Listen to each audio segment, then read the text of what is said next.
تعال اقولك على 13 حاجة تعملهم في العلمين الجديدة لو انت مش عارفهم وغيرك قال لنا 5 و6 و7 حاجات بس اللي يتعملوا. يلا بينا نبدأ الفيديو مع بعض. اول حاجة هنروح على مول، وده موجود في اول العلمين الجديدة زي ما انتم شايفين بالشكل الجميل ده. مول جامد جدا.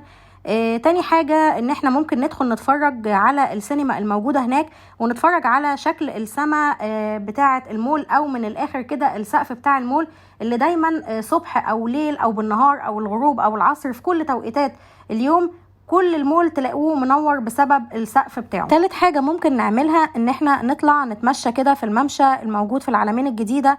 موجود بقى فيه كافيهات كتيرة جدا هناك، اللي حابب يشرب قهوة، اللي حابب يشرب ايس كوفي، اللي حابب ان هو يشرب اولاده عصاير، كل الكلام ده موجود على طول خط الممشى. كافيهات كتيرة جدا، برجولات موجودة كتيرة جدا هناك، تحتيها كافيهات كتيرة موجودة، في من ضمنهم برضو كراسي وترابيزات تقدروا ان انتوا تقعدوا في الكافيهات دي، بس عدد محدود جدا من الكراسي والترابيزات، او ان انتوا تاخدوها تيك اواي على الواقف وتتمشوا بيها على الممشى تحت البرجولات الجميلة الخشبية دي، او حتى الكنب الموجود هناك تحت البرجولات الخشبية. فاللي حابب ان هو يتمشى على الممشى على رجليه مفيش مشكلة، اللي حابب ان هو يقعد على الممشى على الكنب الجميل الموجود هناك كل ده موجود.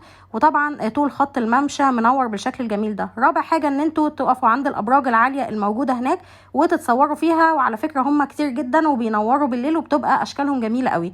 خامس حاجة موجودة هناك ان انتوا وانتوا على الممشى ممكن ان انتوا تقعدوا كده في وسط الاشجار والحدائق وتاخدوا هناك احلى صور. في منتزهات كتيرة جدا موجودة على طول خط الممشى، وطبعا طول ما احنا ماشيين على الممشى ووسط الحدائق دي كلها بنتفرج على شكل البحر الجميل الموجود هناك، فبرضه هناك ممكن ناخد احلى صور، او ان احنا لو انتوا بتحبوا الحدائق والحاجات دي كلها تستمتعوا هناك بالشكل الجميل. سادس حاجة موجودة الكوبري ده اللي هو العالي اللي على البحر على طول، ان انتوا من هناك تقدروا برضه ان انتوا تتفرجوا على الكوبري وشكل البحر وبرضه تاخدوا هناك احلى صور. سابع حاجة طبعا ان انتوا ممكن تدخلوا اي شاطئ هناك خاص، بيبقى كل شاطئ ليه تسعيرة معينة تقدروا ان انتوا تدخلوها وتقضوا اليوم هناك، وعلى فكرة بيبقى فيه حفلات كتيرة جدا، ومش بس شواطئ خاصة، ده عاملين كمان شاطئ عام للناس اللي هي مش حابة تدخل الشاطئ بفلوس. تامن حاجة واجمد حاجة ممكن تعملوها هناك وهو ان انتوا تدخلوا المول اللي هو على البحر، اول مول على البحر في مصر، كنا عملنا عنه ريفيو قبل كده لو حابين ترجعوا له، وهو مول اسمه نورث سكوير موجود هناك في العلمين الجديدة.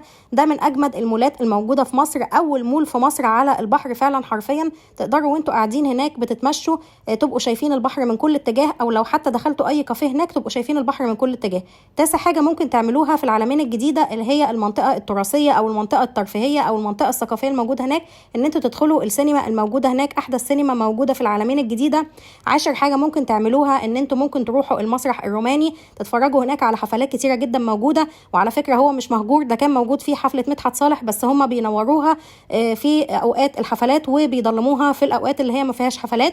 رقم 11 من ضمن الحاجات اللي تتعمل هناك وهو ان انتوا تروحوا تاخدوا زيارة في مسجد مالك الملك، وده مسجد معمول على الطراز العثماني والطراز الاندلسي، فحاجة حلوة جدا وهتاخدوا من هناك بركة كبيرة. وكمان للمسيحيين موجود هناك في كنيسة العذراء والامير تدرس ومرجرجس، والكنيسة بجد شكلها كده بركة وحلوة قوي من بره، فبجد برضو اللي حابب ان هو يصلي هناك برضو كل حاجة متاحة. ورقم 13 للحاجة الاخيرة اللي ممكن تتعمل هناك في العلمين الجديدة وهو مهرجان العلمين الجديدة، موجود هناك منطقة الارينا تقدروا ان انتوا تحضروا فيها الحفلات. وبكده يكون الفيديو خلص. ما تنسوش بقى تعملوا لايك وتشتركوا في القناة وتفعلوا الجرس عشان يوصلكم كل جديد من قناتي، تدعموني ان انا استمر. ميرسي جدا ليكم، اشوفكم في فيديو جديد، باي باي.